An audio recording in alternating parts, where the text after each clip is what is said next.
For decades, the United States has alternated between confrontation and collaboration, frequently applying unfounded, countervailing and anti-dumping duties against Canadian softwood. Let's be clear. Canada does not dump lumber into the United States. I think Americans are going to be finding out very shortly the impact that these duties are going to be having on them. The impact of the tariff increase is not just on paper or in the statistics.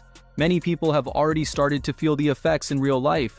According to predictions from economists, including sources from Investopedia, rising lumber prices could cause construction costs to increase by 10 to 15%.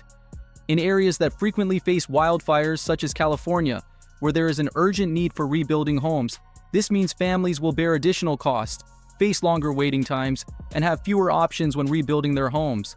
And it's not just disaster-stricken areas that are affected. From suburban residential areas in Texas to multifamily housing projects in Illinois, many developers are reconsidering the timelines and budgets for their projects. Previously, Trump had committed to promoting more housing construction to address the housing crisis. But now, the tariff policy he is pursuing could be one of the reasons for the escalating costs of building new homes. The forest industry is a pillar of the Canadian economy. Today, I'm announcing a series of new measures to help the softwood lumber industry pivot to a growing Canadian market and to the markets of reliable trading partners around the world. In Ottawa, Prime Minister Mark Carney chose not to engage in a confrontational approach. Instead, he opted for a different path. His government announced a support package worth over $1 billion Canadian dollars for the softwood lumber industry, including loan guarantees, funding to develop new products, and direct support for workers in the sector. The largest portion, about $700 million, will be allocated to small and medium-sized businesses, those facing cash flow difficulties after nearly a decade of volatile trade conditions. However, Carney's move this time is not just financial support. It is a long-term, strategic step. He has directly linked this investment to the newly launched $25 billion National Housing Program, which the government kicked off in the fall. Canadian lumber will not remain idle in storage. It will be used to build affordable housing within the country. Carney's message is clear. If the U.S. is not willing to buy lumber from Canada fairly, Canada will create its own market.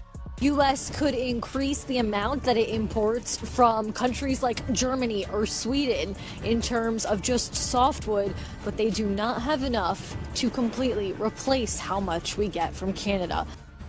The U.S. may impose tariffs, but halting reliance on softwood lumber from Canada is not straightforward. Countries considered as alternative sources, such as Sweden or Germany, simply do not have the production capacity to make up for the supply shortage. Meanwhile, U.S. sawmills have been operating at full capacity for some time, and there are no signs of any significant increase in production. For this reason, Canada's calm approach has proven to be highly reasonable and persuasive. Prime Minister Carney and his ministers are shifting towards a diversification strategy, with trade promotion trips to markets like Vietnam and Japan, while also expanding the customer base for Canada's lumber industry. As British Columbia's Minister of Forestry, Ravi Parmar, stated, Americans will soon feel the impact, not just through trade statistics, but also in lumber prices, housing prices, and the materials they rely on daily. What Trump calls an aggressive trade strategy could in fact become a self-inflicted blow to the U.S. economy. Meanwhile, Canadian softwood lumber producers have enough financial resources to endure, enough time to adapt, and political support to adjust. The Carney government has even started preparing skills transition programs for around 6,000 workers in the sector. It's not because the lumber industry is declining, it's because it is growing. And while Canada is accelerating its future, pressure is beginning to mount on the Trump administration. Rising material costs, struggling investors, and U.S. consumers paying higher prices all point to one clear thing: Canada is unwavering. While the U.S. imposes more tariffs, Canada is strengthening its internal capacity. And in this confrontation, it's not the louder voice that will win, but the side that knows how to build for the long term that will hold the advantage. Canada is not open to us. They need to open their market. Unless they're willing to open their market, they're going to pay a tariff. The trade negotiations between Canada and the U.S. are now entering the most sensitive and decisive phase ever. As the deadline set by President Trump approaches, U.S. Secretary of Commerce Howard Lutnick has made it clear that if Canada does not open its market, tariff measures will be implemented. However, in Ottawa, the government has no intention of backing down. Prime Minister Mark Carney is actively working with U.S. senators and provincial premiers to find a common approach. The dream of completely removing tariffs is no longer a realistic goal. Instead, Canada is shifting towards negotiating a selective, sector-specific agreement. The aim is to avoid widespread economic losses while restoring stability and predictability for businesses, even if that means some tariffs will still remain in place. They want to ensure that they're able to provide high-quality, low-cost building materials for Americans at the end of the day. But also, it's a recognition that in this reality that we're in with this president, we've got to put some things on the table to have conversations. Amid the escalating tensions, an issue that seemed old is now becoming more prominent than ever: softwood lumber. The province of British Columbia has been subjected to U.S. tariffs on this product for many years. But for the first time, Canadian officials, including Premier David Eby, have publicly expressed a willingness to consider the option of implementing export quotas as part of a trade agreement. This marks a significant shift from previous stances where the idea of quotas was completely rejected. With over $7 billion in tax revenues held in escrow accounts and with trade negotiations under intense pressure, softwood lumber is no longer just a victim. It is becoming a strategic bargaining chip that Canada can use in negotiations. Why now? Because this industry could deliver a quick and symbolic deal. Softwood lumber is a major sector with strong ties between the two countries, and it carries enough political weight to apply pressure, without touching on more sensitive areas such as dairy or automobiles. Look, we got to be honest with ourselves as Canadians, and I think the Carney government has done a good job at this in its sort of early days. This is Trump's strategy, right? Exactly what you just described. That's what his sort of MO has been really in Trump 2.0 administration. However, the strategy that Canada is pursuing this time is far from easy. Trump's trade strategy is built on unpredictability, constantly changing deadlines, making unclear demands, and threatening to overturn the entire USMCA agreement in 2026. This intentionally disruptive approach forces other countries to react passively rather than proactively planning. Former New Brunswick Premier Brian Gallant, who participated in high-level meetings, referred to it as deliberate chaos. But this time Canada is not falling into that trap.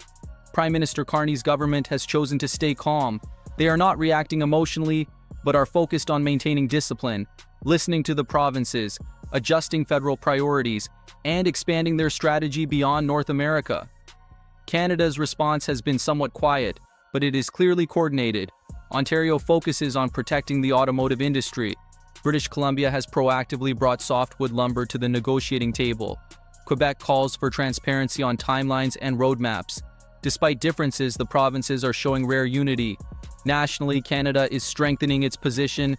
Bill C-5 has been introduced to remove domestic trade barriers, an important step toward enhancing self-reliance. At the same time, investments in infrastructure, energy, and mining are being prioritized, particularly when there is cooperation between provinces.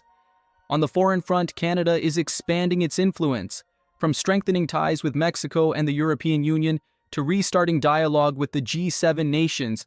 The message is clear. Canada no longer wants to rely solely on Washington.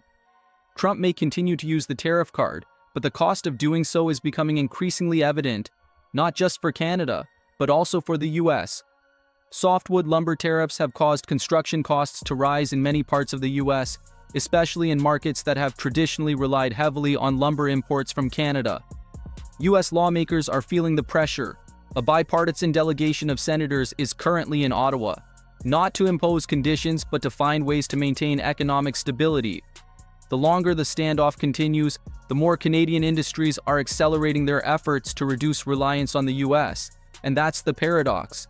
The more Trump tightens the screws, the more Canada stands firm and proactive. This is not just a trade dispute, it is a true test of policy planning, foreign affairs, and internal unity. Softwood may not be a glamorous issue, but right now, it symbolizes something greater: a country's ability to stand its ground, know when to compromise wisely, and defend its sovereignty without fanfare. Trump may continue to impose tariffs, but if that happens, the response won't just echo back to Ottawa. It will reverberate across construction sites in the U.S., resonate in congressional meetings, and become evident in investors' financial reports. and very likely it will be Canada's quiet, steadfast resolve